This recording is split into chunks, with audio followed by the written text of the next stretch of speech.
သူ့နာမည်ကခရစ္စတီယာနိုရိုနယ်ဒိုမာရီရာဂျွန်းကစင်းရဲတဲ့ကလေးငယ်တယောက်ဘလိုနီးနဲ့ကမ္ဘာအကောင်းဆုံးဘောလုံးသမားဖြစ်လာခဲ့တာလေဒီနေ့တော့ CR7 ရဲ့အောင်မြင်မှုခီးလန်းကိုပြန်ကြည့်ကြအောင်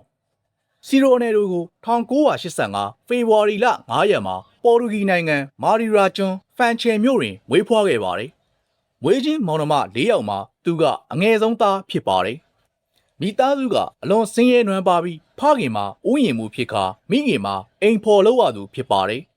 မိဘတွေကငယ်စဉ်တည်းကကျောင်းထားခဲ့ပေမဲ့သူကကျောင်းပညာထက်ဘောလုံးကိုယူမှုဝါသနာပါပြီးကျောင်းစာဘက်မှာအားနည်းနေတော့ဆရာတယောက်ကသူ့ရဲ့အနာဂတ်နဲ့ပတ်သက်ပြီးလှောင်ပြောင်စကားပြောလို့ဒေါသထွက်ပြီးသူ့ဆရာကိုကလပ်ထိုင်နဲ့ပြစ်ပေါက်ခဲ့တဲ့အတွက်ကျောင်းကနေထုတ်ပယ်ခံခဲ့ရတယ်အသက်12နှစ်ရွယ်လောက်မှာပဲကျောင်းစာကိုစွန့်လွတ်လိုက်ပြီးဘောလုံးလောကတွေကိုအပြည့်အဝခြေစုံပြည့်ဝင်ရောက်ခဲ့တာပါဘောလုံးလောကကသူ့ရဲ့ကျောင်းတော်ကျောင်းစာမတင်ခဲ့ရပေမဲ့သူဟာဘောလုံးလောကမှာတော့အလွန်သင်ယူလိုစိတ်ရှိသူ Eager to learn ဖြစ်ပါတယ်အသက်12နှစ်တွင်မိသားစုကိုစွန့်ခွာပြီးလစ်ဘွန်ရှိ Sporting CP Academy သို့တူးရဲသွားရောက်ခဲ့ရပါတယ်ထိုအချိန်တည်းကသူ့ရဲ့စ조사အားထုတ်မှုနဲ့ခံယူချက်များကသူများနဲ့မတူခဲ့ပါဘူးမိသားစုရဲ့ခက်ခဲကိုလည်းတီးလို့သူများထပ်ပိုစ조사ပြီးဘောလုံးမှာပိုပြီးအားစိုက်ခဲ့ခြင်းရဲ့အသီးပွင့်တွေကိုစတင်ခံစားလာရပါတယ်ဒါကတော့ခရစ္စတီယာနိုရိုနယ်ဒိုရဲ့လို့လူသိများလာစေမဲ့မန်ချက်စတာယူနိုက်တက်စီကို2003ခုနှစ်ကခေါ်ယူခြင်းခံခဲ့ရတာပါဆာအဲလက်စ်ဖာဂူဆန်နဲ့အတူ2003မှ2009ထိရှိခဲ့ပြီးပရီးမီးယားလိဖလားများချန်ပီယံလိဖလားတို့ကိုရရှိခဲ့ပြီး2008မှာတကိုယ်တော်ဆုစိတ်ဖြစ်ဘောလုံးဒေါ်ကမ္ဘာအကောင်းဆုံးကစားသမားဆုပထမအကြိမ် FIFA World Player of the Year FIFA ရဲ့တစ်နှစ်တာအကောင်းဆုံးကစားသမားဆု European Golden Show ဥရောပလိများတွင်ဂိုးအများဆုံးသွင်းသူဥရောပရွှေဖနက်ဆု PFA Player of the Year Premier League နှစ်တာအကောင်းဆုံးကစားသမားဆုနှစ်နှစ်ဆက်တိုက်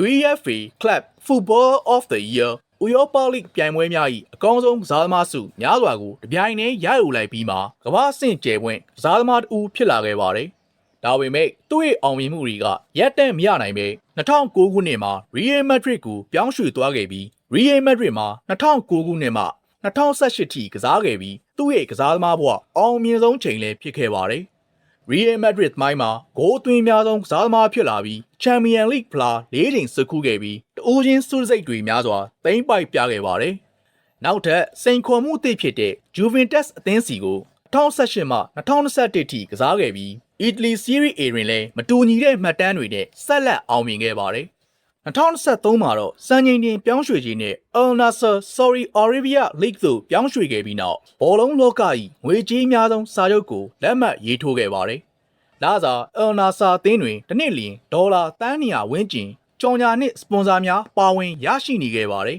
။စီရိုနယ်ဒိုရဲ့တကိုယ်တော်အောင်မြင်မှုစွတ်စိတ်များနဲ့စံချိန်များ Individual Award Ballon d'Or 5ချိန် Golden Boot ဥရောပလိများတွင်ဂိုးအများဆုံးသွင်းသူဖြစ်4ချိန်ရရှိခဲ့ပါတယ်။နိုင်ငံတကာပွဲစဉ်များပေါ်တူဂီအသင်းအတွက်အဓိကကစားသမားဖြစ်ပြီးယူရို2016ဖလားကိုစွတ်ခူးပေးနိုင်ခဲ့ပါတယ်။နိုင်ငံတကာဂိုးများသွင်းဆုံးသူ Top Scorer စင်းကိုထပ်မံပိုင်ဆိုင်ထားပါတယ်။ငွေကြေးနဲ့ချမ်းသာကြွယ်ဝမှုမှာအောင်မြင်မှုနဲ့တူတက်လာခဲ့ပြီးအားကစားသမားများတွင်အချမ်းသာဆုံးပုဂ္ဂိုလ်စင်း၌အမြဲပါဝင်ခဲ့ပါတယ်။ထို့အပြင်တစ်ဖက်မှာလည်းစီးပွားရေးလုပ်ငန်းများကိုလုပ်ကိုင်နေပြီး CR7 brand အဝတ်ထည်ရေမွေးအားကစားခန်းမများ Pestana CR7 ဥရောပနှင့်အမေရိကတို့တွင်ဖွင့်လှစ်ထားသည့်ဇိမ်ခံဟိုတယ်များစပွန်ဆာ Nike နှင့်တသက်တာစာချုပ် Lifetime Deal ချုပ်ဆိုထားသူဖြစ်ပြီးအခြားသောနိုင်ငံတကာအမှတ်တံဆိပ်များစွာနဲ့လက်တွဲထားပါတယ်။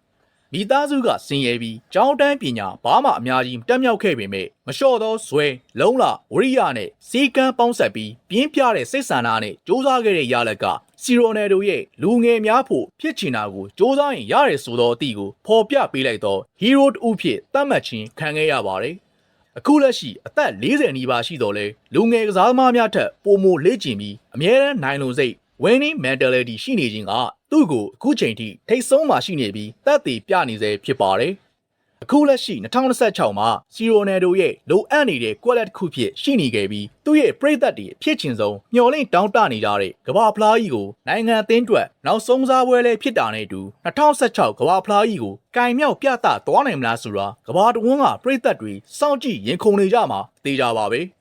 စီရိုနယ်ဒိုနောက်ဆုံးပြိုင်ပွဲဖြစ်တဲ့ကမ္ဘာဖလားကြီးကိုရရှိသွားနိုင်မလား ဒါမှမဟုတ်နောက်ဆုံးချိန်ထိမရနိုင်ဘူးလားဆိုတာကွန်မန့်မှာဝင်ရောက်ဆွေးနွေးပေးသွားလို့ရပါတယ်အခုလိုအောင်မြင်သူတွေရဲ့အကြောင်းအရာများနဲ့အောင်မြင်နေတဲ့အကြောင်းများစွာကိုတင်ဆက်ပေးသွားမှာဖြစ်လို့ YouTube Channel လေးကိုအားပေးဝန်းရံကြပါဦး